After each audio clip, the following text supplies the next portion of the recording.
참 예수님, 요한이 만난 사람들 두 번째 시간, 세례자 요한의 두 번째 시간으로 함께 찾아뵙게 된 조양희 마테오 신부입니다. 자, 오늘 역시 시작기도 요한복음서 1장 29절부터 30절 말씀으로 시작하도록 하겠습니다. 성부와 성자와 성령의 이름으로 아멘. 보라, 세상의 죄를 없애시는 하느님의 어린 양이시다. 저분은 내 뒤에 한 분이 오시는데 내가 나기 전부터 계셨기에 나보다 앞서신 분이시다 하고 내가 전에 말한 분이시다. 성부와 성자와 성령의 이름으로 아멘. 자, 지난주에 이어서 이번 시간 역시 세례자 요한에 대해서 저희 함께 찾아보고 질문과 답들 또 우리 궁금증들을 함께 살펴보도록 하겠습니다.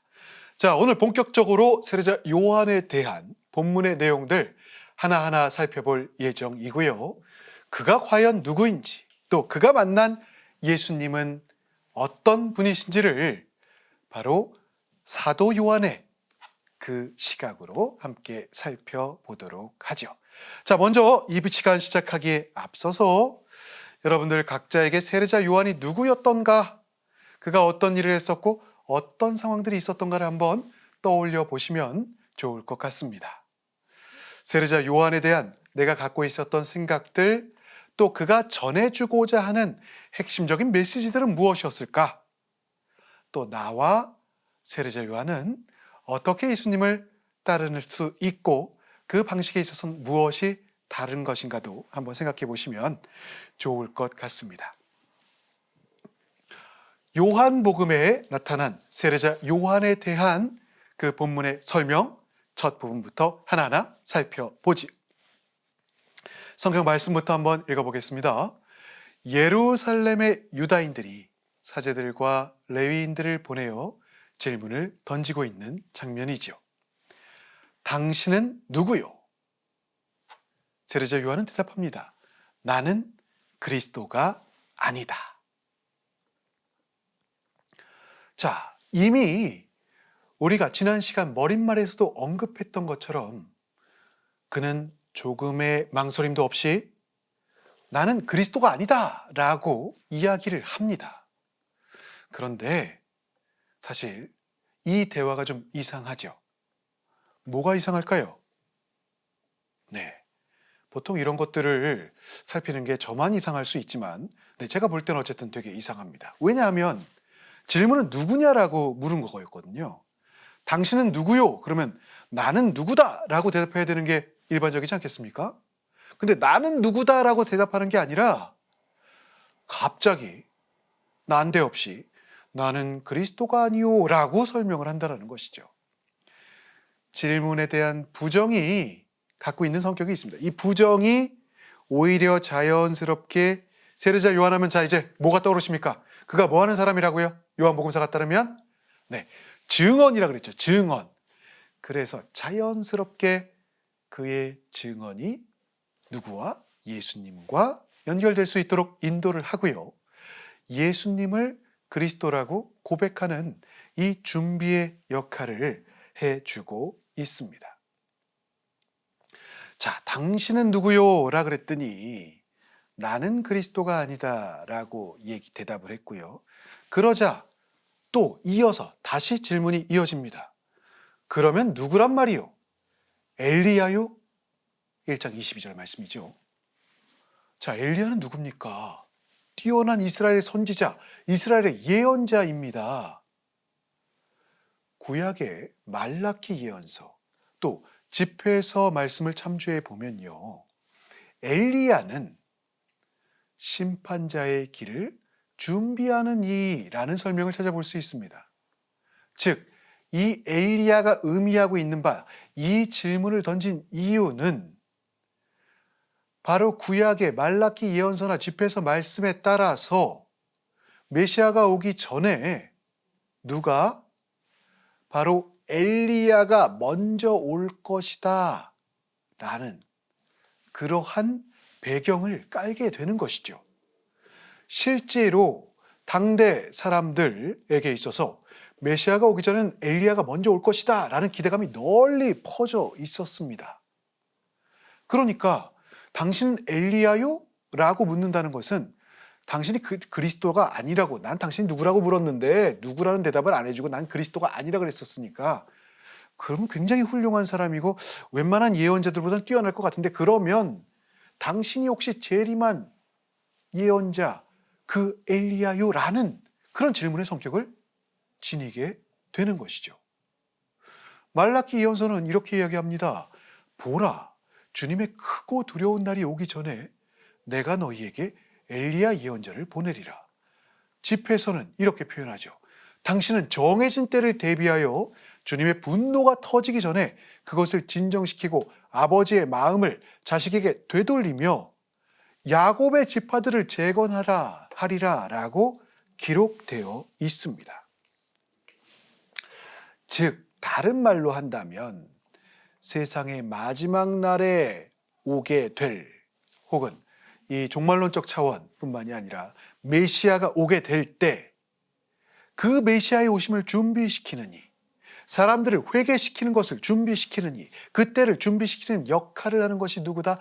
엘리야가 되는 것이다 라는 것이죠. 구약의 엘리야는 그냥 세상을 떠나지 않았습니다. 하느님께로부터 들어 높임을 받게 되지요. 그래서 그가 나중에 다시 돌아올 것이다. 언제? 바로 메시아의 때에, 그리스도의 때에 그러한 등식이 이 사람들 안에 널리 퍼져 있게 됩니다. 이 질문에도 세례자 요한은 뭐라고 대답했을까요? 엘리야라는 대답을 하지 않습니다. 자, 그러면 한 가지 질문이 생깁니다. 분명히 요한이 전하는 세례자 요한은, 요한복음이 전하는 세례자 요한은 자신이 엘리야가 아니라고 얘기했잖아요. 그런데 공관복음의 예수님은 세례자 요한을 엘리야로 말씀하시고 계시다는 거죠. 자, 그럼 이거 서로 충돌하는 거 아닌가요? 예수님의 말이 맞을까요? 세례자 요한이 말이 맞을까요? 자, 누구의 말이 맞을 것 같아요? 한번 생각을 해보십시오. 충돌되는 것 같은 이 질문. 자, 정답은 뭘까요? 교부들은요, 이 난제 앞에서, 이 질문 앞에서 요한의 탄생을, 즉 세례자 요한의 탄생을 예고한 가브리엘의 말에 주목을 합니다. 가브리엘이 뭐라고 이야기했던가요? 가브리엘은 이렇게 이야기하죠. 그는 또 엘리야의 영과 힘을 지니고, 무엇을 지니고? 영과 힘을 지니고 그분보다 먼저 와서 백성이 주님을 맞이할 준비를 갖추게 할 것이다. 루카복음서에서 세례자 요한에 대한 가브리엘 천사의 말씀입니다. 그래서 요 복음서의 말씀을 기준으로 해서 데그레고리우스는 이렇게 설명합니다. 우리에게 있어서의 난점은 이런 거였잖아요. 분명 세례자 요한은 엘리야처럼 그리스도의 오심을 준비했습니다. 우리가 다 그렇게 알고 있잖아요. 세례자 요한하면 뭐 했어요? 그러면 예수 그리스도가 오기 전에 그 길을 준비하니, 이게 거의 공식처럼 마치 세례자 요한 설명하려면 이거를 떼놓고서는 설명할 수 없는 것처럼 얘기하는데, 본인은 엘리야라고 안 그랬죠? 근데 이게 이 상호의 예언과 구약의 예언과의 관계는 어떻게 되고 또 예수님과의 말씀과는 어떻게 되고, 이러한 복잡한 혼동이 저만 오는 건 아니겠죠? 여러분들도 올 수 있는 거 아니겠습니까? 예, 제가 여러분들 강제로 혼동을 주려는 건 아니고, 그래서 이런 부분들을 어떻게 설명하는지를 함께 알아보는 것도 이러한 그 어려움들에 대한, 이런 시각들에 대한 접근들이 될 수 있을 것 같습니다. 그래서 데그레고리오스는 이렇게 설명을 합니다. 엘리야가 심판자의 준비자로 오게 되듯이 요한은 구원자의 준비자로 올 것이다. 따라서 요한은 영과 능력에서 엘리야지 인격으로의 엘리야가 아니다. 말장난하는 것 같으세요? 영과 능력에서의 엘리야지 인격으로의 엘리야가 아니다. 인격으로 엘리야는 뭘 얘기하겠습니까? 재림한 엘리야에 대한 이야기가 되겠죠. 자, 그래서 예수님은 영으로서의 엘리야를 말씀하신 것이고, 세례자 요한이 여기서 얘기하고 있는 부정은 인격으로서 엘리야를 부정하는 것이다. 자, 세례자 요한이 태어났잖아요. 그리고 세례자 요한이 재림해가지고 지금 살아있는 엘리야는 아니잖아요. 그러니까 부정을 한다라는 겁니다. 다시금 설명을 해볼게요. 더 복잡해지신 분들 계실 것 같습니다. 그레고리우스의 설명은, 이 설명을 따라 보면 세례자 요한은 엘리야의 그 길을, 메시아가 오기 전에 엘리야가 해야 될 역할을 의식하고 걸어간 사람이고, 그리고 그리스도를 준비하고 증언한 인물입니다. 하지만 그러나 그 자신이 구약에서 마치 이야기하고 있는 것처럼 재림한 엘리야는 아니다. 즉 다시 온 엘리야는 아니다라고 설명을 하고 있는 것이 되겠죠. 자, 그렇게 본다면 모든 어려움들이, 이 난제가 해결이 된 것일까요? 자, 그럼 여기에도 이렇게 설명을 해도 한 가지 또 어려움이 남아 있습니다. 뭐가 남냐면, 자, 구약의 예언은 뭐라고 말씀드렸었죠? 그리스도가 오기 전에 누가 온다? 엘리야가 온다.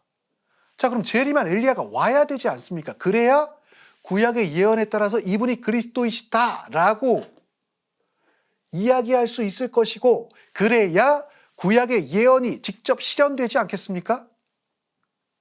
그러면 구약의 예언은 과연 실현되지 않은 것일까요?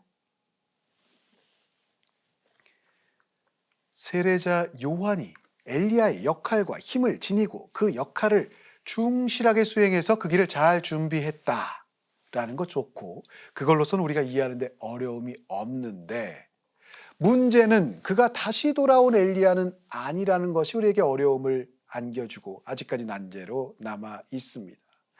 그러면 엘리야는 다시 오지 않았는가? 구약의 예언은 실현되지 않았는가라는 질문이 다시금 떠오르게 되지요. 저는 여기서 예수님의, 떠오르신 분들 계세요? 생각하시는 게 제 생각과 맞습니까? 네, 저는 영광스러운 변모 장면을 주목해 보고 싶습니다. 자, 예수님의 영광스러운 변모 때, 예수님께서 변모하셨을 때 누구와 누가 등장을 합니까? 네, 모세와 엘리야가 등장을 하죠. 엘리야가 다시금 나타나서 구약의 대표적인 인물인 모세와 재림에서 그리스도가 오실 때를 알려주기로 했던 이 엘리야가 언제? 예수님의 영광스러운 변모 때에 예수님의 양 옆에서 무엇을 알려줍니까? 이분이 바로 그리스도이시다라는 것을 알려주고 증거하지 않습니까? 그래서 바로 이 부분을 통해서 세례자 요한은 엘리야로서의 소명의식, 즉 영으로서 자신이 예수님의 길을 준비하고 예수님께로 인도하는 역할을 수행하고는 갔지만, 그렇지만 그가 재림한 엘리야는 아니다. 육체적인 부활 혹은 다시 온 엘리야는 아니다. 이렇게 이해해 볼 수 있겠습니다. 그러니까 또 질문을 던져요. 도대체 당신 누구요? 라는 그 질문이 이제 다시금 명칭이 바뀝니다. 그러면 그 예언자요? 라고 물어보거든요. 자, 그 예언자는 누굴까요? 또 이게 그러니까 단순하게 문장 단어 하나하나들이 있는 것 같은데 다 구약의 의미가 있는 단어들이고 의미가 있는 표현들이라는 거죠. 그 예언자라는 이 표현, 유다 사회에서 그 예언자라는 문구는 종말론적 메시아를 지칭하고 있습니다. 메시아요라는, 특별히 종말론적 성격을 지니고 있는 메시아냐라고 묻고 있는 거죠. 당연히 세례자 요한은 여기에 대해서도 응답하지 않게 되지요. 그러면 이 부분들 안에서 이스라엘 백성들이 오랫동안 메시아를 기다리고 있었고 모세에 의해서 약속되었던 예언자, 그래서 이 모세에 대해서 약속되었던 예언자가 바로 그 예언자라는 이 정관사를 써서 메시아를 호칭하는 또 다른 표현으로 사용되게 돼 있는데, 세례자 요한은 그러한 예언자는 아니다라고 이야기를 하고 있는 것이죠. 그래서 여기서 이제 그 예언자를 이야기한 것이 바로 뒤에 이어서 또 예수님의 행적 안에서 이분은 정말 세상에 오시기로 되어 있는 그 예언자이시다, 즉 예수님이 그리스도이시다라는 것을 표현할 때 이 표현들이 사용되게 됩니다. 바로 예수님께 그 예언자라는 호칭은 적합한 호칭이고 바로 예수님을 그리스도이심을 드러내주고 알려주는 호칭이라는 것이죠. 6장에 이분은 정말 세상에 오시기로 되어 있는 그 예언자이시다라는 표현, 7장에 저분은 참으로 그 예언자이시다라는 표현 역시 바로 이러한 배경을 깔고 있습니다. 구약에서부터 약속되었던 분, 오시기로 되어 있던 분, 그래서 우리를 바로 구원을 주실 분, 구원의 길로 인도하실 분이 당신이심을 이야기하는 것이죠. 자, 그렇다면 세례자 요한이 당신은 그 예언자요 라고 질문을 던졌을 때 여기에 대해서 응답하지 않는 이유가 설명이 됩니다. 이해가 갑니다. 자, 어쨌든 모든 질문들을 계속 물어오는데 다 아니다라고 얘기하고 있잖아요. 이제 묻다 일반적이지 않은 이 세례자 요한의 위대함은 알겠는데 정확하게 다시금 한번 물어보게 됩니다. 당신은 그럼 누구요? 라고 묻는 거죠. 질문을 하는 이들은 이렇게 이야기합니다. 우리를 보낸 이들에게 우리가 대답을 해야 한다는 거예요. 그래서 당신은 무엇이라고 말하는 것이요? 라고 질문을 던진단 말이죠. 그랬더니 세례자 요한이 이렇게 이야기합니다. 나는 이사야 예언자가 말한 대로 너희는 주님의 길을 곧게 내어라 하고 광야에서 외치는 이의 소리다. 주님의 길을 곧게 내어라 하고 광야에서 외치는 이의 소리.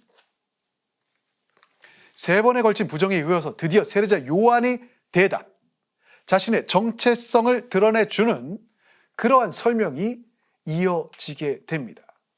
자, 이 소리라는 부분을 제가 좀 강조해서 읽었는데, 왜냐하면 예수님을 표현하는 표현은 말씀이거든요. 그래서 자신이 말씀이 아니라 소리라는 표현을 사용하고 있다라는 겁니다. 자신이 말씀이 아니라 소리라. 자, 처음에 머릿말에서 그는 증언하러 왔다라고 얘기했었죠. 그래서 그 말씀처럼 자신을 증언의 소리다라고 표현을 하는 겁니다. 세례자 요한은 그리 보자면 이사야서의 말씀, 즉 유배에서 돌아온 이들을 위한 광야의 험한 길을 평탄하라고 외치는 이의 예언자의 소명을 누구에게? 자신에게 적용을 하면서 바로 자신이 그 소리에 해당하는 인물이다라고 설명하고 있는 것이죠. 공관복음에서는 이 세례자 요한에 대한 이야기를 할 때 이사야서 예언서를 그냥 간접 인용을 합니다. 하지만 요한복음서에서는 세례자 요한 스스로 자신을 그렇게 인식하고 있다라는 것을 드러내주면서 직접 인용을 합니다. 말씀 자체가 자신에 대한 증언임과 동시에 그리스도에 대한 증언을 전제하면서 연결시키고 있는 것이지요. 그렇게 보자면 요한은 자기 스스로 메시아가 아니고 사람들에게 메시아의 오심을 준비시키는 그러한 증언자로서 명백한 자신의 소명을 가지고 있었고 자신 역시 그것을 설명하고 있는 것이 된다는 것이죠. 아우구스티누스는 이 부분을 이렇게 설명합니다. 소리가 말씀보다 앞서 나온다. 그리스도가 말씀이면 요한은 소리다.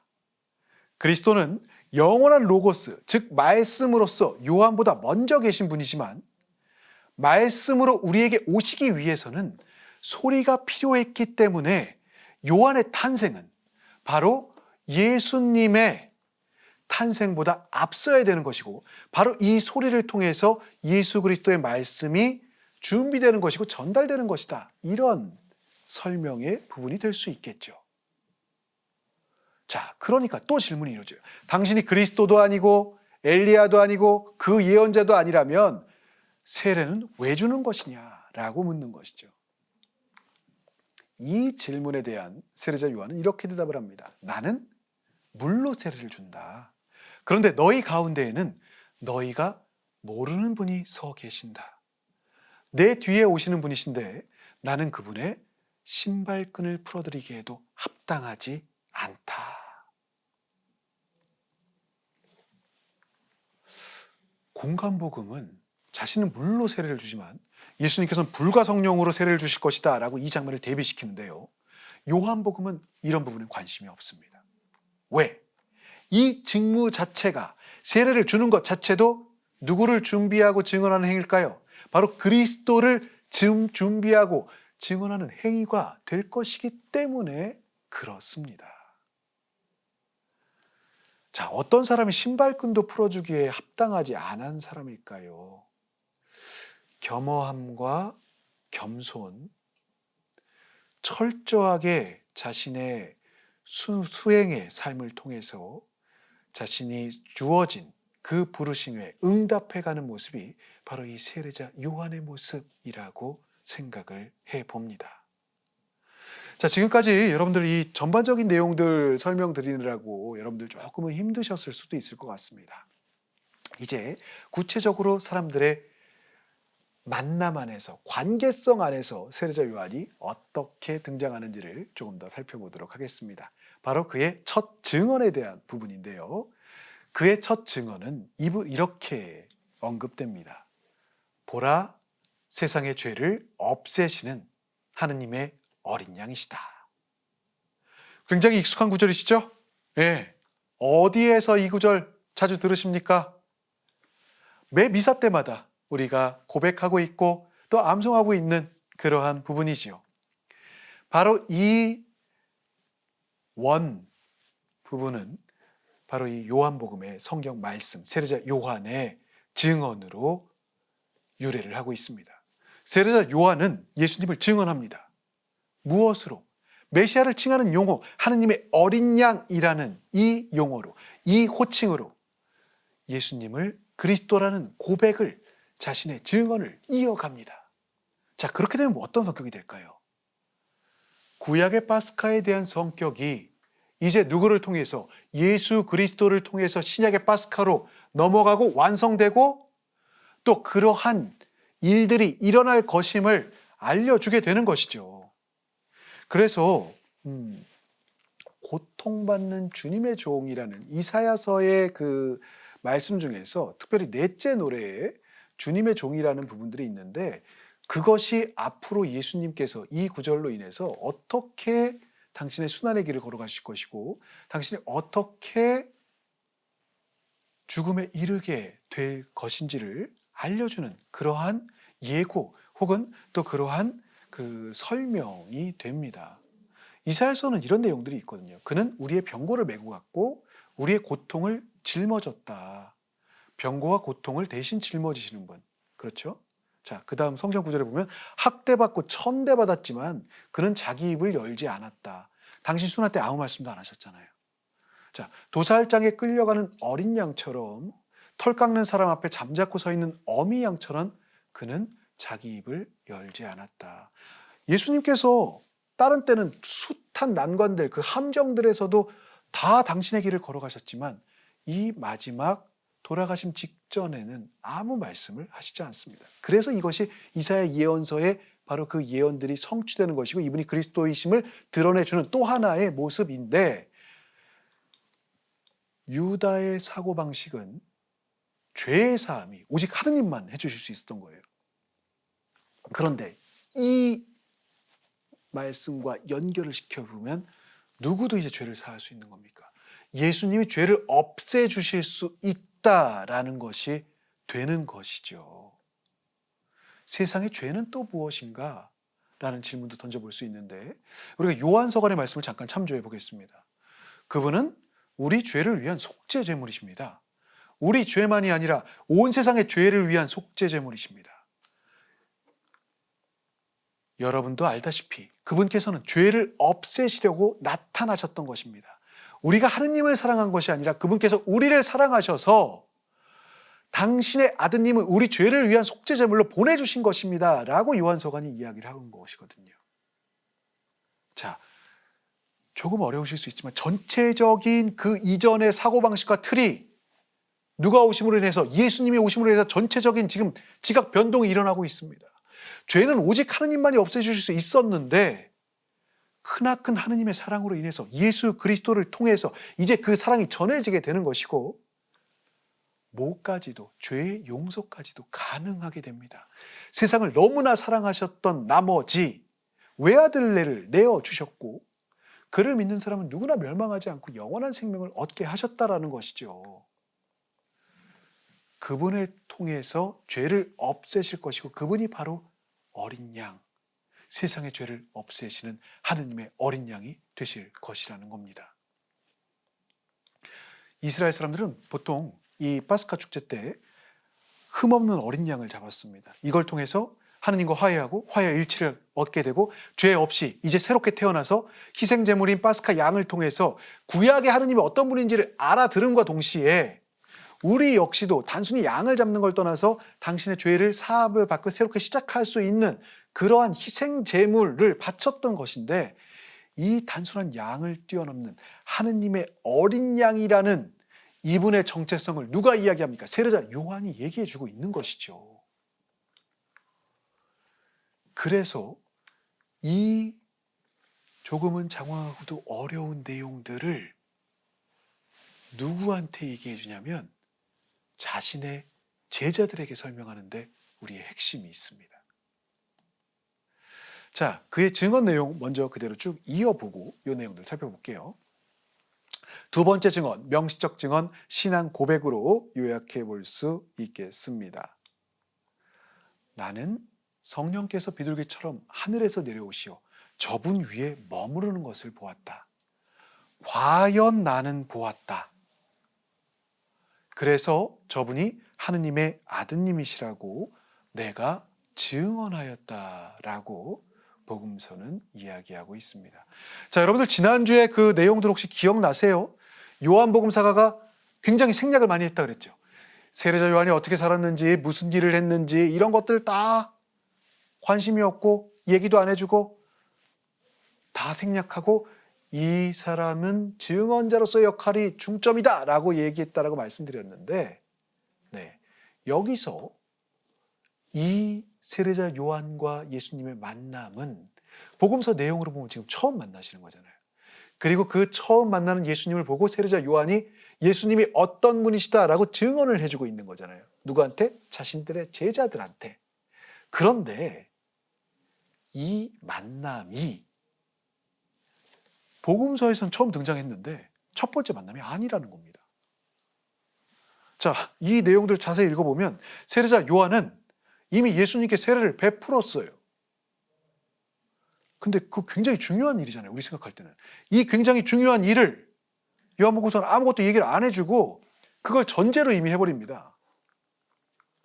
공관복음서처럼 세례의 장소가 있는 것도 아니고 장면도 있는 것도 아니고 하느님의 음성도 있는 것도 아니고 성령의 내려오신 비둘기 장면에 성령이 내려온다 아무것도 없습니다. 다 공백. 다 지워버렸어요. 그리고 오직 이 세례자 요한의 증언이 등장하는 거죠.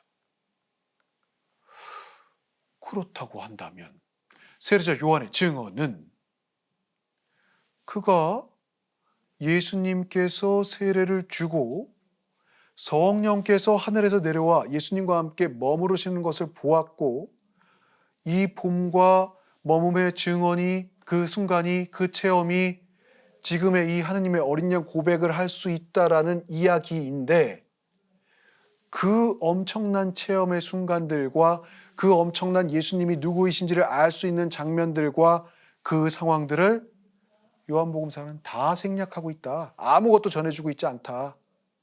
이미 독자들이, 더 이야기하면 우리들이 알고 있는 것으로 전제하고 있다라는 이야기가 됩니다. 그러면 우리 그런 생각도 들 수 있죠. 요한복음 이래서 어렵다니까. 도대체 뭘 알아야 되는 게 너무 많아. 예? 말도 어렵고 내용도 많고 설명도 어렵고. 그런데 제가 전공을 요한복음을 했거든요. 예, 전혀 모르는데도 복음 전공을 했어요. 이 요한복음서가 보면 볼수록 흥미롭습니다. 요한복음사가는 지금 분명히 요한복음서에 예수님의 세례 장면이라는 엄청난 장면을 모두 생략하면서 세례자 요한의 어떤 부분을 더 강조하는 거겠습니까? 그의 증언의 내용에 우리가 관심을 기울이고 초점을 가질 수 있도록 초대하는 것이죠. 자, 이 증언의 내용이 뭐였습니까? 구약에서 이미 예언되었던 그 예언들이 누구를 통해서, 예수님을 통해서 성취되고 있다는 것을 보여주고 싶은 거잖아요. 그분이 특히나 누구로서? 하느님의 어린 양으로서. 구약의 파스카에서 신약의 파스카로 넘어간다라고 하는 것, 이 신약의 파스카의 핵심이 뭐겠습니까? 우리가 미사 성제 때 예수님의 빵과 피를 직접 모시고 당신과 함께 일치를 하잖아요. 그것에 초점을 두고 이미 우리의 생활 안에서 세례자 요한의 삶이나 예수님의 이 세례 자체보다도 더 중요한 것은 그것을 통해서 이분이 누구이신가? 이분을 올바로 바라볼 수 있게 하고 그분은 무엇을 전하려고 했는가라는 것에 중점을 두도록 이러한 방식으로 인도를 하고 있다라는 것이죠. 그리고 여기에 흥미로운 점은 하느님의 어린 양이다라는 이야기를 들은 세례자 요한의 제자들이 예수님을 따라갑니다. 그의 증언을 듣고 자신들의 제자들이 누군가는 동요하고 누군가는 흥미를 느끼고 누군가는 도대체 이 뜻이 무엇인가 고민을 하겠지만 그의 증언으로 인해서 세례자 요한의 제자들이 예수님께로 다가가고 예수님께로 질문을 던지고 예수님과 함께 대화를 하고 예수님을 만나고 그리고 예수님이 제자가 돼요. 자, 여러분들 내 제자들이 있는데 나보다 훨씬 더 뛰어난 사람이 앞에 있어요. 그러면 여러분들은 어떤 생각을 하겠습니까? 내 제자를 잘 지켜야 되겠다는 생각이 들지 않겠습니까? 왜? 저 사람이 나보다 훌륭하다 할지라도 내가 이들에게 전해줄 수 있는 바가 있는 것이고요. 또 나의 제자들을 잘 관리해서 잘 성장시키는 것이 스승으로서의 목 아니겠습니까? 더 뛰어난 스승에게 내가 그것을 내려놓고 연결해 주는 것, 보내는 것 결코 쉬운 일이 아닙니다. 그런데 마치 요한복음서를 따라가다 보면 예수님 아무것도 활동도 하지 않으셨고 예수님 따르는 사람도 없고 이 무명의 예수님을 세례를 줬던 세례자 요한이 저분이 바로 하느님의 어린 양이시다. 저분이 바로 그리스도이시다 라는 것을 자신의 증언을 통해서 전달해주고 설명해 줌으로 인해서 예수님의 첫 제자들이 형성이 되는 겁니다. 공간복음서와는 매우 다른 구조이죠. 자, 누군가에게 보조적 역할이 되는 것, 그림자로 남는 것, 혹은 겸손된 자세로 뒤에서 그 길을 따라가는 것은 사실 요구하기도 어렵고 요청하기도 어렵고 너무나 힘든 길인 것 같습니다. 그런데 세례자 요한은 이 길을 걸어가는데 망설임이 없습니다. 그리고 자신이 가야 될 길이 그 길이라고 생각을 하고 나의 제자들조차도 예수님께로 인도합니다. 그래서 요한복음만을 따라서 그대로 가자 보면 예수님 공생을 시작할 수 있었던 건 누구 덕분? 세례자 요한 덕분. 세례자 요한이 자신의 제자들에게 예수님을 소개함으로써 예수님이 누구이신지 그 신원을 설명해 줌으로써 나쁘게 표현하면 세례자 요한을 배반하고 버리고 뭐 이렇게 표현하면 사실 안 되겠죠. 왜냐하면 세례자 요한이 그렇게 얘기해서 간 거니까. 그럼에도 불구하고 자신의 제자들을 잃고 세례자 요한을 통해서 예수님의 첫 제자들이 형성되게 됩니다. 자, 모든 사건들 없이도 구약의 예언만을 이야기하게 했던 세례자 요한이 만난 예수님은 대체 어떤 분이셨을까요? 생각을 해보게 됩니다. 자, 예수님과 세례자 요한이 만나는 장면, 3장의 장면으로 한번 다시금 가보겠습니다. 자, 이 장소는 요르단강 기슭입니다. 우리가 성지순례 가보면 예수님께서 세례하신 곳입니다 라고 이야기할 수 있는 그 장소들, 성지순례의 그 장소들이 바로 이 요한복음의 장소에 대한 설명을 갖고 우리가 추측해 볼 수 있는, 추정할 수 있는 장소인 것이죠. 왜냐하면 요르단강 기슭에 애논에 물이 많아서 세례를 주고 있었다. 예수님과 세례자 요한이 함께 세례를 주고 있었다. 이런 상황들이 설명되고 있습니다. 근데 여기서 이 세례를 주는 게 문제가 아니라 이 상황이 또 흥미롭습니다. 어떤 것이 흥미롭냐면, 자, 이미 처음에 당신의 제자들 좀 보냈잖아요. 그런데 이제는 세례자 요한이 증언을 하고 있는 것이 아니라 세례자 요한의 제자들이 세례자 요한한테 항의를 하고 불평을 하고 있습니다. 어떤 불평? 당신 때문에 당신의 제자들이, 우리 함께하고 있던 이 제자들이 다 가버립니다. 어디로? 예수님께로 가버립니다 라고 얘기를 하는 거예요. 자, 이거 참 곤욕스럽죠? 당신이 이런 얘기 안 했었으면 우리 당신을 충분히 따르고 잘 충실히 살아갔을 텐데 다 떠나갔다라는 겁니다. 떠나가고 있고 우리도 그럼 떠나갈지도 모릅니다 라는 부분이 되는 거겠죠. 자, 세례자 요한은 어떻게 해야 될까요? 여러분들이 이런 상황이면 어떻게 하겠습니까? 너희들은 나를 믿고 따라! 이게 저는 제일 먼저 할 생각 같은데 그렇지가 않다라는 것이 세례자 요한이 보여주고 있는 부분입니다. 또 한 가지 여기서 눈길이 가는 부분은 세례자 요한의 제자들이 예수님을 어떻게 표현하고 있는가라는 겁니다. 스승님께서 증언하신 분, 바로 그분, 이렇게 이야기하거든요.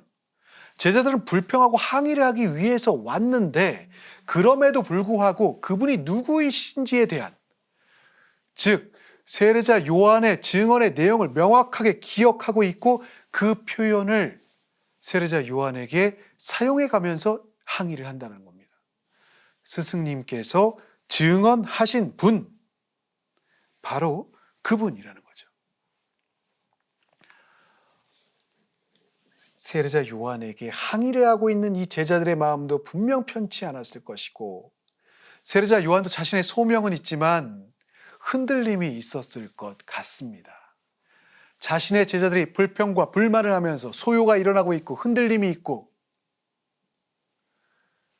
자신 역시도 이러한 항의에 불만에 분명히 흔들렸을 것 같은데 이 순간 오히려 세례자 요한은 그가 앞서 그러했던 것처럼 예수 그리스도를 증언합니다. 나는 그리스도가 아니라 그분에 앞서 파견된 사람일 따름이다. 그분은 커지셔야 하고 나는 작아져야 한다. 자, 여러분들 많이 들었던 표현이죠. 나는 그리스도가 아니라 그분에 앞서 파견된 사람으로 그분이 커지셔야 하고 나는 작아져야 한다. 참 이러한 겸손의 자세를 어떻게 가질 수 있을까? 그에게 있어서의 소명을 주셨던 하느님은 어떤 분이셨고 그가 만난 예수님은 어떤 분이셨을까를 지속적으로 머물러 보게 됩니다. 저라면 속이 뒤집힐 것 같거든요. 답답할 것 같거든요. 더군다나 제가 설명하는 건 그렇게 할 수 있는데 제 제자들이 그렇게 항의하고 불평할 때는 거기에서 능숙하게 능란하게 이야기하기 쉽지 않을 것 같거든요. 그런데 여기에서 세례자 요한의 대답은 하늘로부터 주어지지 않으면 사람은 아무것도 받을 수 없다였습니다. 제자들도 자신의 것이 아닌 것이라는 것이죠. 당신을 통해서 이루어질 수 있는 것이라는 것이죠. 그러면서 자신은 신랑이 아니라 신랑의 친구라고 이야기해요. 참 어떻게 이런 표현을 할 수 있죠? 신랑의 목소리에 크게 기뻐할 수 있느니 그것이 바로 자신의 몫이다. 그것만으로도 충분하며 기쁨이 가득하다라고 이야기를 합니다. 내가 주인공이 되지 않더라 할지라도 그 주인공과 함께하고 있는 것, 주인공의 자리에, 이 축하의 자리에 있는 것 자체가 기쁨이고 그것으로 내 마음은 충만하다라고 이야기합니다. 왜? 그를 그렇게 만들 수 있는 게 무엇이겠습니까? 제자들과 함께하고 있던 것도 오로지 하느님의 뜻을 전하는 데 중점이 있었고 그분 앞에, 즉 예수 그리스도 앞에 파견된 이로서의 길을 그는 걸어갔던 것이고 들굴과 사막에서 광야에서의 생활, 모든 것이 충만한 것이건 하나라도 없는 이 생활 속에서도 그는 충만한 기쁨이 가득하다라고 이야기합니다. 작아짐의 길이 빛나는 길이며 충만한 길이다라고 이야기합니다. 엘리야가 메시아를 기다리는 것처럼, 준비하는 것처럼 세례자 요한은 자신의 길을 기쁘게 걸어갑니다. 사람의 이 마음을 움직이는 순간들, 또 호소력이 있는 그러한 상황들은 그 사람의 삶 자체가 갖고 있는 이야기라는 생각을 자주 해봅니다. 삶의 이야기가 갖고 있는 진솔한 힘이 참 크지요. 그 사람의 있는 그대로의 모습, 그리고 그 삶을 직접 살아왔기 때문에 어느 말보다도 삶이 갖고 있는 힘, 삶의 이야기가 갖고 있는 그 발자취들은 호소력이 있고 그리고 사람 마음에 울림이 있습니다. 움직임이 있습니다. 어떻게 이렇게 한결같을 수 있을까요? 어떻게 이렇게 자신의 몫에 충실히 응답을 할 수 있을까요? 이게 단순히 겸손이라는 단어로 표현될 수 있을까요? 그가 진정 그렇게 체험하지 않았다면, 진정 그렇게 기쁘지 않았다면, 진정 자신의 마음이 담기지 않았다면 이러한 호소력 있는 표현을, 호소력 있는 증언을, 마음에 울림이 있는 그러한 힘이 있는 이야기를 우리에게 할 수 있을까요? 세례자 요한의 말씀의 구절들을 보면 볼수록 그가 만난 예수님은 어떤 분이셨을까? 그 많은 내용들은 다 생략이 되어 있는데 그 순간들의 세례자 요한은 어떻게 당신을 바라보고 느꼈었을까라는 생각이 점점 더 마음 안에 다가오게 됩니다. 그리고 이 증언을 마지막으로 그 자신이 말한 것처럼 그는 점점 작아지면서 요한복음에서 사라져 버립니다. 그가 작아지고 사라져 버렸지만 그의 이 마지막 증언은 마치 메아리처럼 점점 더 큰 힘을 가지고 호소력으로 울려 퍼지는 것 같습니다. 세례자 요한이 여기서 끝나는 것은 아닙니다. 5장에 한 번 더 등장을 하긴 하죠. 그러나 그때는 자신의 목소리가 아니라 예수 그리스도께서 세례자 요한에 대한 언급의 내용으로서 언급될 뿐입니다. 너희가 요한에게 사람들을 보냈을 때 그는 진리를 증언하였다. 예수님은 이렇게 표현하시죠. 요한은 타오르며 빛을 내는 등불이었다. 그러나 나에게는 요한의 증언보다 더 큰 증언이 있다. 아버지께서 나에게 완수하도록 맡기신 일들이다 라는 겁니다. 자, 예수님께서는 1장에 유다인들이 예루살렘에서 사제들과 레위인들을 세례자 요한에게 보내셨던 그때를 다시금 상기시킵니다. 세례자 요한을 포함하여 증언을 필요로 하지 않는, 당신은 세례자 요한뿐만 아니라 그 누구의 증언도 필요치 않는 분이셨지만 그럼에도 불구하고 그 첫 시작이었던 세례자 요한은 타오르며 빛을 내는 등불처럼 예수님을 증언하였다는 것을 예수님께서 설명해 주시고 계신 것이죠. 자, 처음에 뭐가 있었죠? 빛이 아니다가 있었죠. 그런데 그는 등불로서 자신을 태우면서 타오르는 삶을 통해서 무엇을 드러냅니까? 그 빛을 드러낸다는 겁니다. 어느 누구보다도 빛나는 삶을 열정적으로 살면서 자신의 빛이 아니었지만 예수 그리스도의 빛을 전할 수 있도록 그 맡기신 일들을 충실히 수행해 나갔고 진리를 볼 수 있도록 이끌었고 머물 수 있도록 인도하였다는 것이죠. 빛이 아니지만 빛에 대한 증언은 그를 타오르는 불처럼 만들었으며 마치 집에서 말씀처럼 엘리야 예언자가 불처럼 일어섰는데 그의 말은 횃불처럼 타올랐다는 이 언급처럼 어둠 속을 비치는 빛으로서 살아갔고 이스라엘의 예수님을 알리는 역할을 수행해 갔지요. 누구나 우린 빛이 되고 싶습니다. 등불이 되고 싶지 않아요. 등불이 되는 길은 끊임없는 겸손이 요구되고 그러나 그는 그 겸손을 빛을 바라보면서 충만한 기쁨으로 채워갔다는 겁니다.